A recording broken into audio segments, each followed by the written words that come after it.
తులసీదాస్ గారు రాత్రి నిద్రపోతున్నారు. ఆయన ఇంటి గోడకి కన్నం వేసి దొంగలు లోపలికి వెళ్లారు. లోపలికి వెళ్ళిన తర్వాత ఏదో తులసీదాస్ గారి ఇంట్లో ఏముంటాయి, ఓ జపమాల, ఓ పురాణం పెట్టుకునేటటువంటి పీట, ఇలాంటివేవో ఉంటే ఇంతకన్నా ఏమీ దాచలేదు దుర్మార్గుడు. మూట కట్టుకుని వాళ్ళు ఆ మూట మెల్లిగా లాగేద్దామని అక్కడ పెట్టుకుని వాడు తల బయటెట్టాడు. పెట్టేటప్పటికీ నీల సంకాశమైనటువంటి వర్ణంతో మిరిసిపోతున్న పాదాలు, బంగారు పావుకోళ్లు కనపడ్డాయి. వాడు కొంచెం పైకి ఎత్తి చూశాడు. పట్టుబట్ట, కొంచెం ముందుకు పెట్టిన మోకాలు, నడుం, విశాలమైనటువంటి వక్షస్థలం, ఆ పక్కన భూమి మీద ఊంచి ఉండి మనుతిరిగినటువంటి ధనస్సు, దాన్ని పట్టుకుని ఒక ఆయన ఇలా చూస్తున్నాడు. చూసి తల లోపలికెట్టాడు. రే బయట ఎవడో ధనస్సు పట్టుకుని ఉన్నాడు రా అన్నాడు రెండో దొంగతో. రెండో వాడు కొంతసేపు అయ్యాక తల పైటెట్టాడు. పెడితే ఒరే ఆయనే కాదురా, పక్కన ఎర్రగా ఇంకో ఆయన కూడా ఉన్నాడు రా అని మళ్ళీ లోపలికి వచ్చారు. వెళ్ళిపోతారేమో అని తెల్లారే వరకు కూర్చున్నారు. వాళ్ళిద్దరు వెళ్ళరు. ఆఖరికి తెల్లవారిపోయిందంటే తెల్లవారిపోయాక తులసీదాస్ గారు నిద్రలేస్తారా? తెల్లవారుజాము సమయం అయింది. తులసీదాస్ గారు నిద్రలేచారు. ఇలా బయటకు వచ్చేటప్పటికి దొంగలిద్దరు కూర్చుని ఉన్నారని మూట కట్టుకుని. ఆయన చూశారు. నమ చౌరాయచ శిష్యాయచ భేద్యాయచ శకత్యాయచ ప్రవాహ్యాయచ. దొంగలో కూడా ఈశ్వరుణ్ణి చూస్తారు.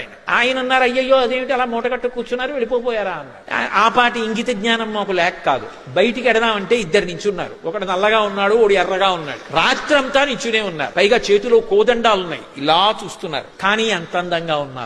అలా చూసిన వాళ్ళు అంతం ఏమిటో అలా ఉంది. ఎవరు వాళ్ళని తులసీదాస్ గారిని అడిగారు. తులసీదాస్ గారు బోర్న ఏడ్చారు. ఇంతోటి నా పురాణ పీఠం ఆచమన పాత్ర కోసం రాత్రంతా నించున్నారు.